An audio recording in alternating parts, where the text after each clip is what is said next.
Our homes and offices are where we spend most of our time. But these existing structures were built when there was little awareness of environmental impacts. With this new awareness, residents now want a more sustainable lifestyle. The next film discovers the challenges of adopting climate-friendly measures in existing buildings in Mumbai and Kolkata.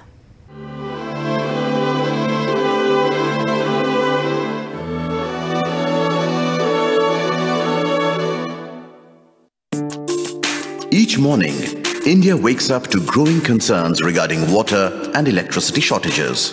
Cities in India have been growing rapidly, which means an increased demand on essential resources like water and electricity. The government has stipulated green norms. So green buildings are coming up these days. But the major impact of the green efforts would be when we focus on the existing buildings. These buildings built in the last 30 or 40 years were not concerned with all these issues like water or waste or where does the energy come from. They thought it was endless.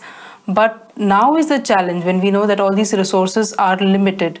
So these buildings represent a huge potential for us to reduce the impact on the environment.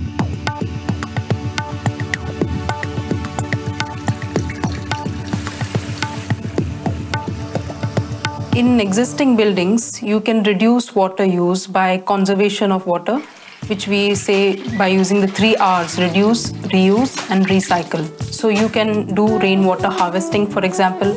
Rainwater harvesting involves collecting rainwater from the rooftops in tanks or letting it seep into the ground instead of the drain, thus charging the groundwater table in the area. The residents of Punarvasu Society of Mira Road, Mumbai went in for rainwater harvesting. This was in 2007.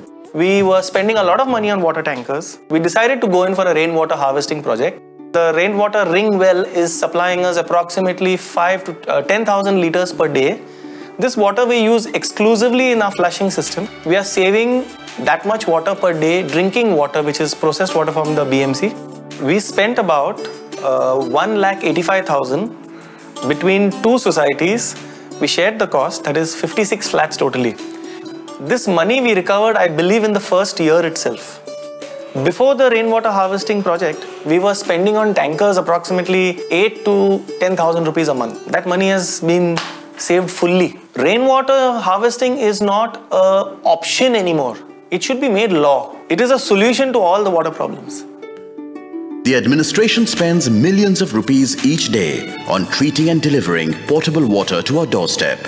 However, as much as 40% of this treated potable water is wasted on activities like bathing, washing or gardening. This is grey water, which can be easily recycled and reused by way of grey water recycling. This system involves collecting grey water, filtering it by sedimentation and other systems, then using the water for non-potable purposes. Bath water is one thing, the cleanest wastewater available. It doesn't have bad smell. It doesn't have ugly color. We need to collect bath water separately. From there, it should be quickly treated. When we use bath wastewater for toilet flushing, we use 40% less water.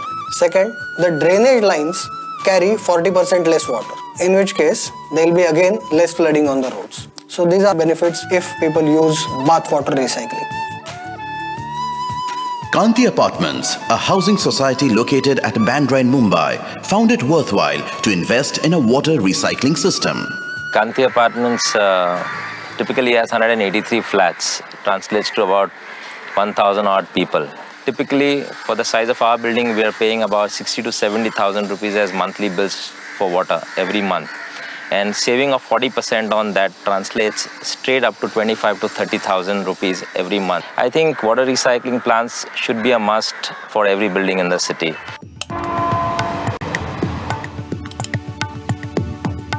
Elsewhere, efforts are being made to save another essential resource: electricity. In terms of energy conservation in existing buildings, one thing that buildings can go for is solar thermal or hot water systems. The light energy from the sun is converted into thermal energy, and this can be used to heat water. Another way is by using photovoltaic cells, or what we commonly know as solar panels, which converts the sun's light energy directly into electricity. This can be used up to light the common areas like the buildings, lobbies, staircases, or compound areas, or even in some cases the fans and lights in individual apartments. Solar energy can also be combined in a hybrid system with wind energy to generate electricity. Especially during the monsoons, this is very useful when the sun is not always available and the wind speeds are high.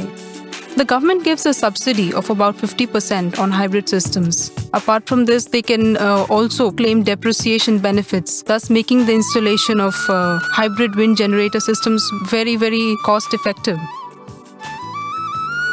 The residents of Dolat Society, located at Juhu in Mumbai, found their faith in hybrid systems vindicated during the floods of 26th July 2005. આપણને ખબર છે ત્યાં સુધી બોમ્બેની અંદર 26 જુલાઈ જ્યારે ખૂબ જ વરસાદ પડ્યો હતો ત્યારે આખો એરિયા સબબ એરિયા ફ્લડેડ થઈ ગયો હતો અને ક્યાંય ઇલેક્ટ્રિસિટી નહોતી. મારી વિન્ડ જનરેટર સિસ્ટમ જે હાઇબ્રિડ સિસ્ટમ છે જેને કારણે મને ટોટલ લાઇટ 3 દિવસ મળી હતી. વિન્ડ વેલોસિટીને કારણે આ આખી સિસ્ટમ ચાલી હતી. As the cities and their demand for energy continue to grow each day, conservation of water and energy has become the need of the hour. This calls for collaborative efforts from the residents in existing buildings and visionary efforts by private builders and government agencies to make a difference. To build a greener planet, ensuring a sustainable future.